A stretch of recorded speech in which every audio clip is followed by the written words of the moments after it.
Yo, welcome back to my YouTube channel. Welcome back to my podcast. Welcome back to my life. My name is Malik Tijani. For those of you who do not know me, if you are a loyal follower, then you already know who I am. You already know me probably personally.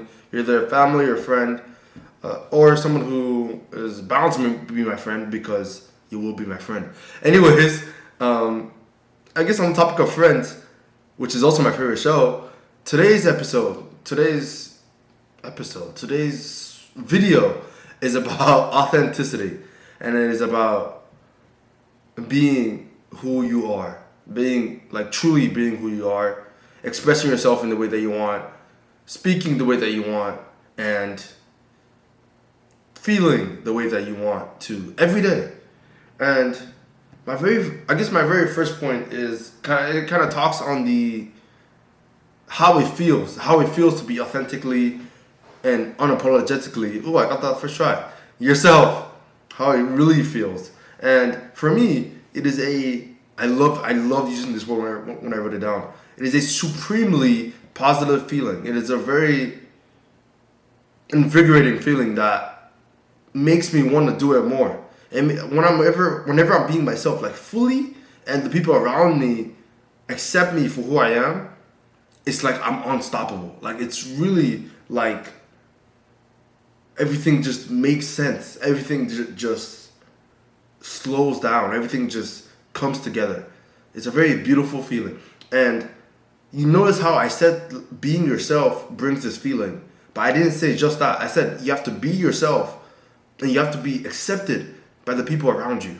And so if you find yourself in a group, if you find yourself in a friend group, if you find yourself at work, if you find yourself in whatever situation it might be, being yourself is not accepted by that community, then you have two choices.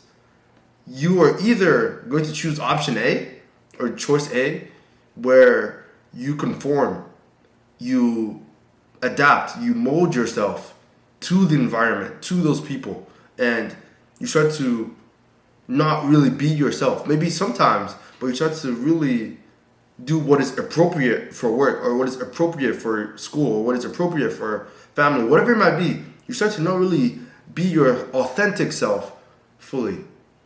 Or you have choice B. Choice B is where you just straight up leave. You just straight up leave. Now, I'm not saying that you should just leave anyone who doesn't fully accept your personality like immediately, because people are different. You are not like anyone else, and no one else is like you, and so you're never gonna be exactly like somebody else. But of course, you're gonna meet people with similar interests, meet people with similar goals, and meet people who, even though you can be different from other people, and you can still be accepted by other people. Your friend group, I would say my friend group, we're similar in some things, but we're not similar in everything. We don't have the exact same lives. We're different in many aspects. And although that is the case, I accept them and they accept me, which is why one of the reasons I feel like it makes for such a good friendship, because my authentic self is completely accepted by these people, by these friends, by my family, by my community. And I feel like that's the reason why the relationship is so strong, because I accept them and I don't judge them. I don't try and change them. I don't try and mold them into what I want them to be. And they don't do that. They don't do that to me either. And so that is what brings out our best selves, that supremely positive feeling. And I had a thought just now, but maybe it'll come back to me later. And that is the very first kind of point I had about authenticity. The second point is that the feeling of authenticity is infinitely close to the feeling of freedom. It is freedom. And I truly believe this, because whenever I'm fully myself, whenever I'm authentically myself, I feel if everything just makes sense. Everything just blends away. It's like all my problems, all the things I think about in my head, because I used to be a very chronic overthinker. All the things that I think is going on, all the stories I'm telling myself that are lies, everything just washes away. It's truly amazing. It truly is what I believe to be freedom. I think freedom has many different aspects, but being authentic is definitely one form of freedom. And when it's accepted, once again, if you find yourself being yourself and you're not accepted by the people around you, you either have to leave or you are going to conform to the people around you. You're going to adapt, you're going to mold, you're going to hide some aspect of yourself to fit in. And so there's either those two choices. Or I guess there might be choice C, where you are your authentic self and you just don't care. I didn't think about that until now. You just, regardless of the people around you, which is probably the best. It's obviously good to move yourself to a community that accepts you for you. But you can also be you if you find yourself not able to move. Like if you can't simply up and move states or up and move cities or up and move countries or whatever it might be. You have to find a way to be yourself regardless. You have to live as yourself because that's the only thing you can do. That is the only thing you can be. That's the only thing that you can really try your hardest in this life to do, is to be yourself in every situation that calls for it, in every situation at all. Because at the end of the day, this might be grim for some of you, it might be dark for some of you, but at the end of the day, like when I'm super old and like getting on in years, no one is going to care. No one cares right now. No one really, really cares. Like everyone's concerned about themselves the same way that you're concerned about yourself. And so if you're so concerned on, oh, who should I be today?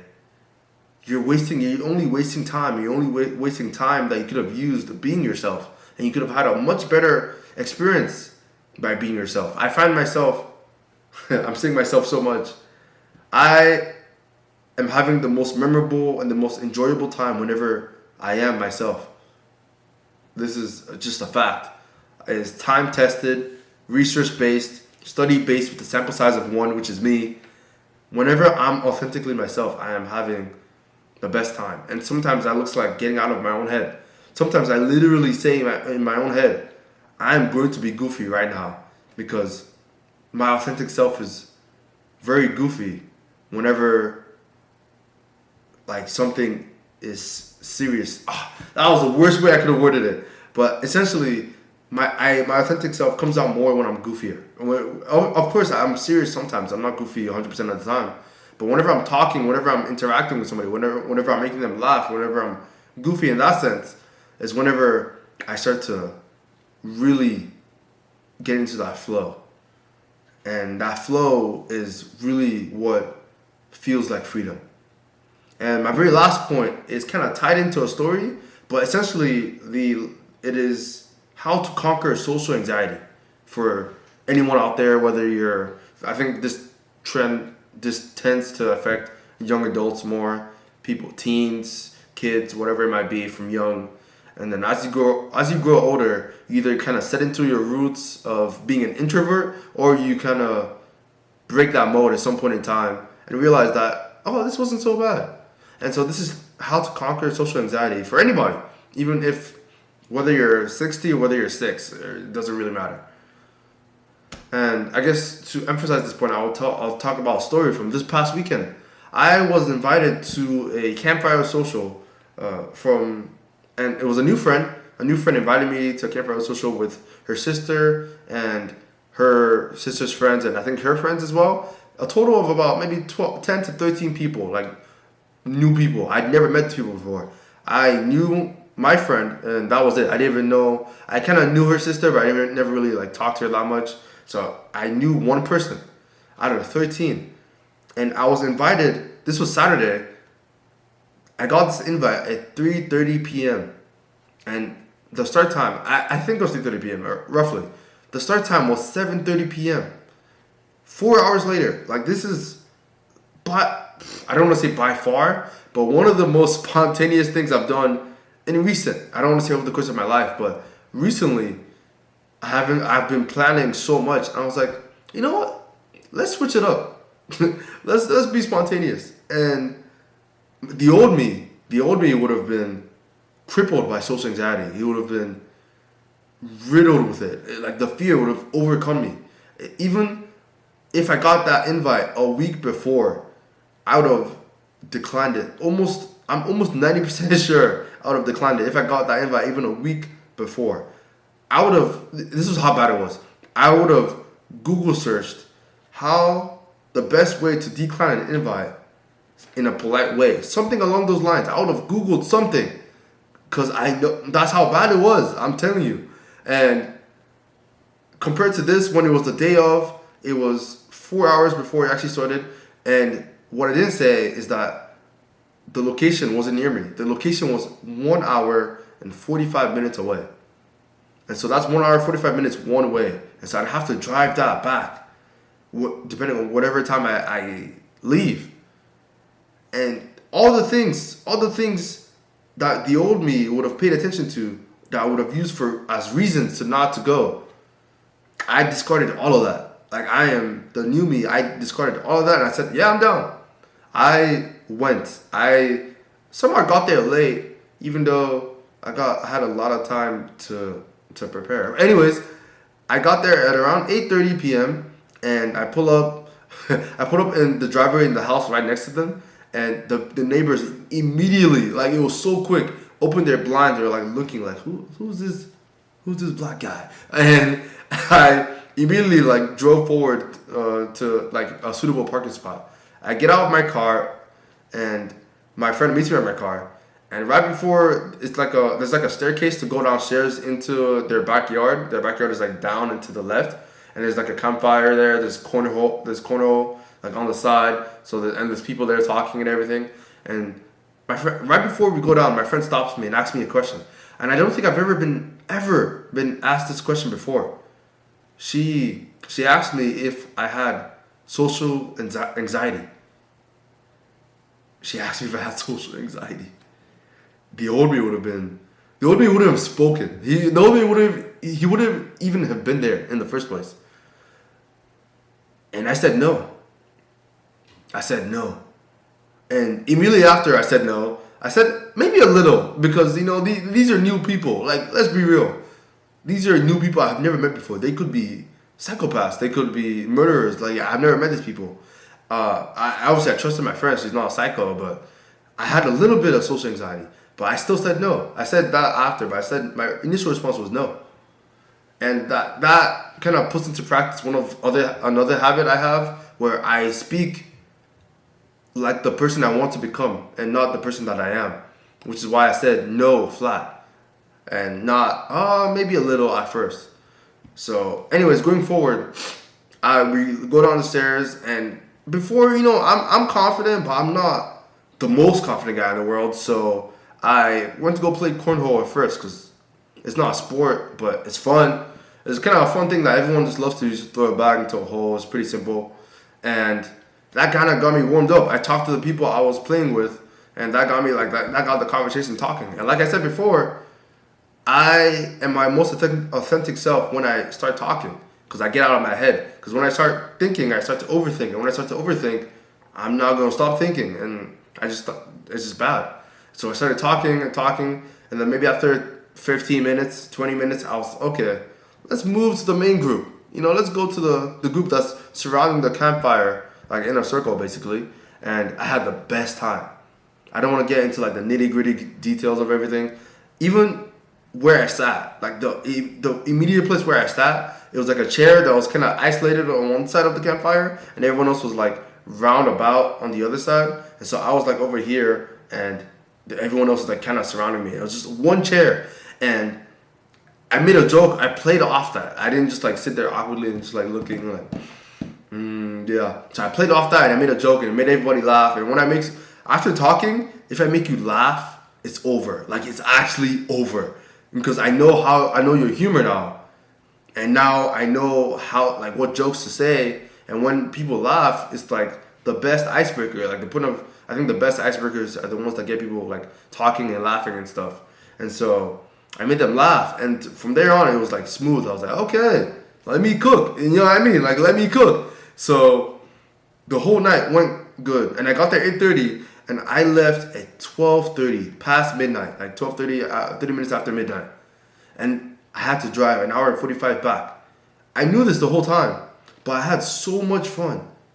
I enjoyed myself so much with this 10 or so new people that I've never met before, and I still remember majority of their names.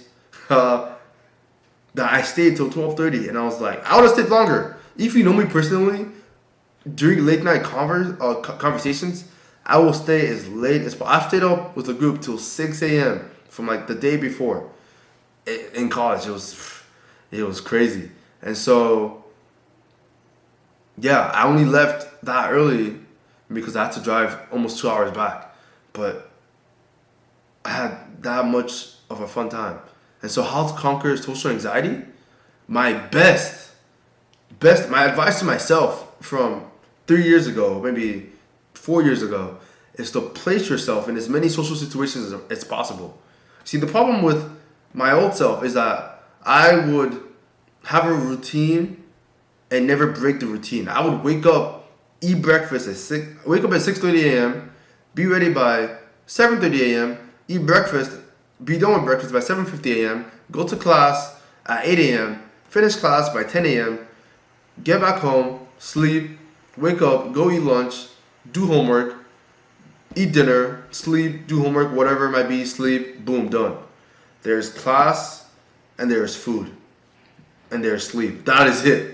That was my routine. I did not, and gaming. Okay, let's be real. I was a gamer. Okay, I needed to do something, so I was a gamer. That was my routine. And I was so unsatisfied with how it was, but I was so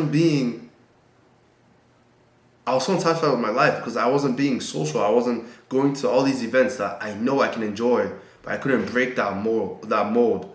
And so for anyone who's struggling with social anxiety, fear of social situations, conversations, whatever it might be, the best practice you're gonna get isn't from watching this YouTube video, isn't from reading a book, isn't from taking a course, isn't from writing down in your journal. All these things are good to learn, but it's not good in terms of what you actually need to do. You need to go out there and do what you're afraid of. You need to talk to people. And I can guarantee you, it is not as bad as you think. It is not. It is not as bad as you think.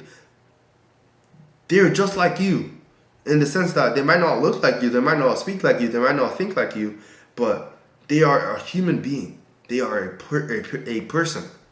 And so they are just like you. The thoughts that you've had, they've probably had. The things that you've had, the things that you've eaten, you've probably had as well. The things that go through your head are not unique. They're not all unique to you.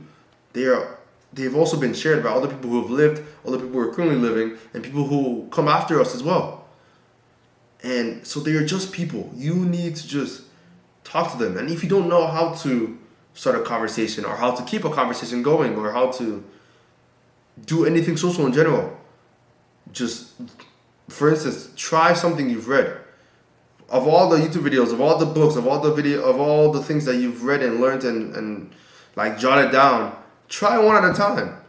Start with, hey, how's it going? What's your name? What's your major? What do you do for fun? And then don't just take the answers as like just that. Like if someone were to say, I'm into gaming. Oh, okay. What games do you like to play? Do you play this game, or do you like watch this streamer? Like you have to play off that. If it's one of your interests, you can't just be like, hey, how's your day? Oh, it's going okay. Okay. Like you literally just cut off the flow of the conversation. You need to say something, make some type of comment that's hopefully not offensive to keep it going. And sometimes it's hard to keep conversations going because the person that you're talking to, they're not really giving you much.